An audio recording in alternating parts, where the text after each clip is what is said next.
Basically, we're going to go through each one of these situations and prepare the appropriate endorsement. We're going to enter the word student signature in the cell where you would write your endorser signature. So in our example that we just talked about, it was Michael Delgado, but in this case, we're just going to write the word student signature. So, blank endorsement. What do we do on a blank endorsement? That's the most risky. All you do is what? Just write your name. So don't actually type your name. You're going to type in student signature.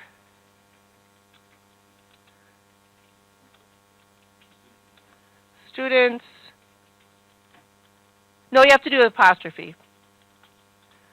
Student signature.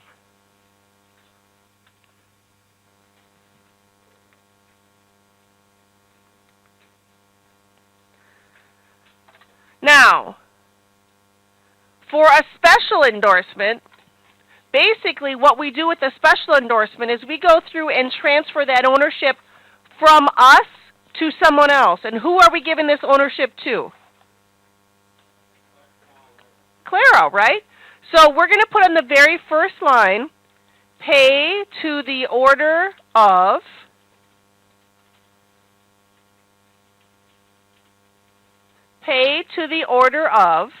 and then we're going to put in Clara's name, and then we sign our name, and our name is student's signature with an apostrophe S. So that's called a special endorsement.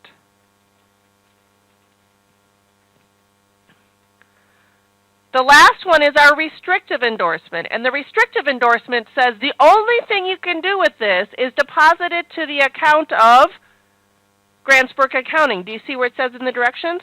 Write a restrictive endorsement to deposit the check in the account of Grantsburg Accounting. So the very first line we're going to say for deposit only. I forgot the word to. For deposit only to. Second line, the account of. First line is for deposit only to. Second line is the account of. Third line is the name of the business, which is Grantsburg Accounting. And the last step is always student's signature.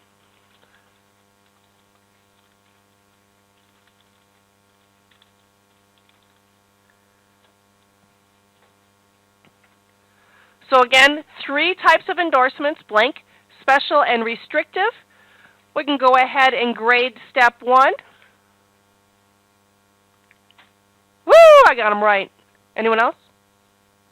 No? We made a boo-boo? That makes me sad. Let's go to next step. Let's go to step 2. We're going to fill out check number 151. Okay? So what it tells us here, it says record the balance brought forward on check number 151 to $2,145.88. Stop right there and fill in that number. I am going to take the balance brought forward, and it goes right here. Right there. See where it says balance brought forward? Put that number, $2,145.88, there.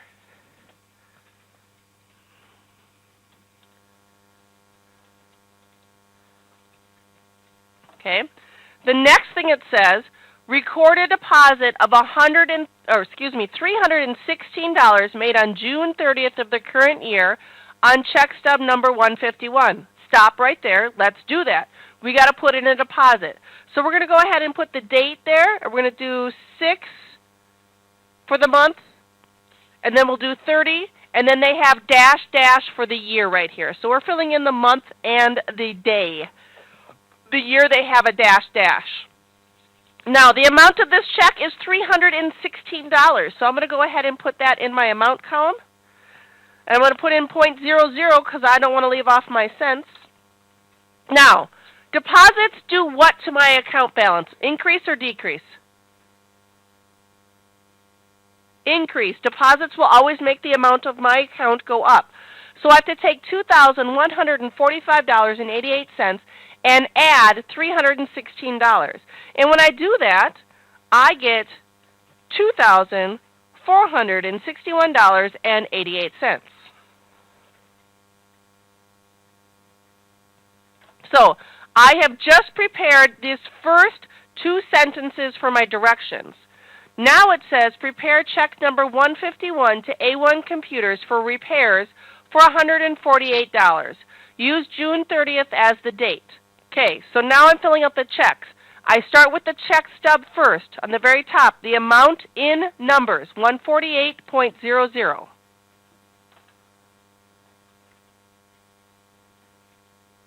Now I'm going to put in the date. I'm going to put in the date as June, the word, no, maybe, 6, nope.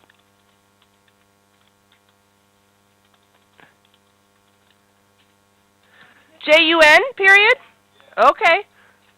Here's me, I'm like, it's got to be, I know it's supposed to be written as a word, but it's not, we'll figure it out together. Too many letters. I guess they only want a three-letter abbreviation. Now, who is the check being made payable to? A1 Computers. And what is it for? Repairs. So it's going to A1 Computers, and it's for repairs. Now, I'm still filling out the check stub. There is nothing that I need to put in the other column, so I'm really going to leave it blank, but I need to carry forward my number of $2,461.88 in the subtotal, because I have nothing in the other, so I need to carry it forward. The amount of this check is $148. Anytime you fill out a check, the amount of your balance of your account is going to go down. So I now need to subtract. Do I need to make that a little bigger? Yes? I just saw squinting, so I'm like, let me make it bigger. Better? Okay, thank you. Sorry about that. So the amount of the check right there is $148. So I need to take $2,481.88 and subtract $148. When I do that, I get $2,313.88. Because I use my handy-dandy little calculator. I want to be like Blue's Clues, but I use a calculator instead of handy-dandy notebook. So that is how we fill out our check stub. Now I'm going to go over here and I'm going to fill out my actual check. June abbreviated with 3 letters and a period, 30th. Paid to the order of A1 Computers. The amount in numbers, 148.00.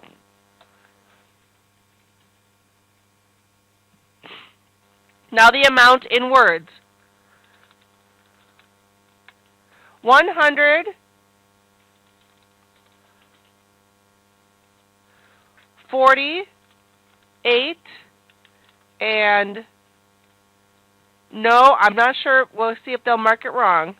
No over 100. Now this is a little bit funny. So I have 140-8 and no /100. No /100 means there's no cents.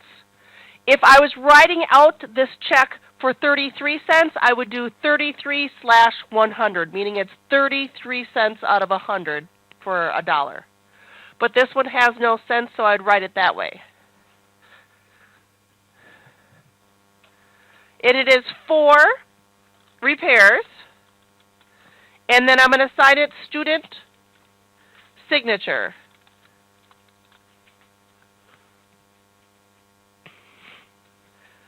Now, a couple things that I want to point out on here. Look at this number right here in my check. Does this look familiar? It should, because what check stub are we filling out? 151. So you're going to see that the check number is on the bottom here. It's also up there, and it's also over here. We have this very first number in the bottom of a check is going to be your check routing number, and then this would actually be your check number, and then this, your check your account number, and then this would be the check number. So on the bottom of all checks, you're always going to find that information. Let's go ahead and grade step 2. Woo, a little nervous. Woo! I got it all right. How'd you guys do?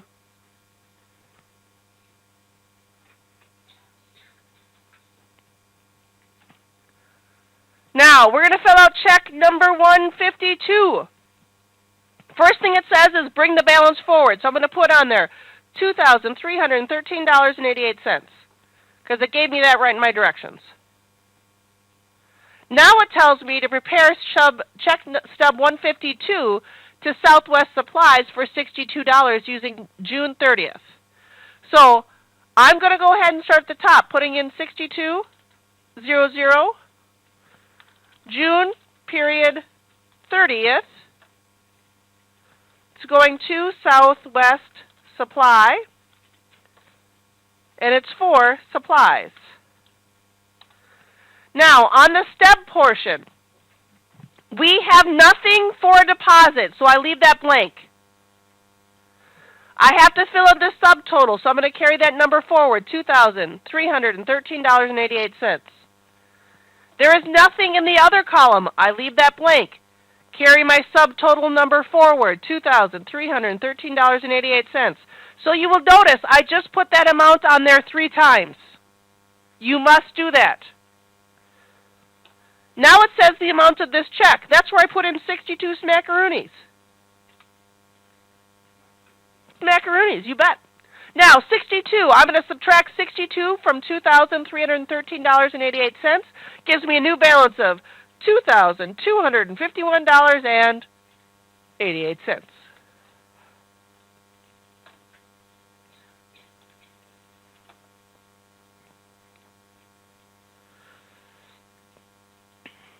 I'm going to fill in the check next. Date is June 30th. Paid to the order of Southwest Supply. The amount in numbers, 62.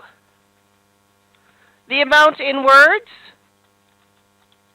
60-2, and no over 100.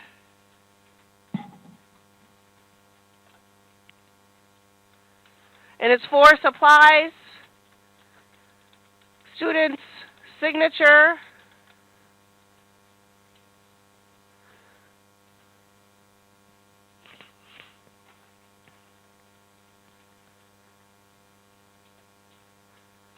a little nervous, but I'm going to go ahead and fill in my grade final step.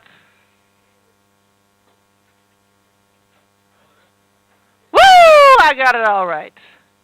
So, application and the on your own is due for Monday. But again, you have all class period tomorrow. Sound good? Yes, Mrs. Grassel? We're not like getting up and leaving the room, right?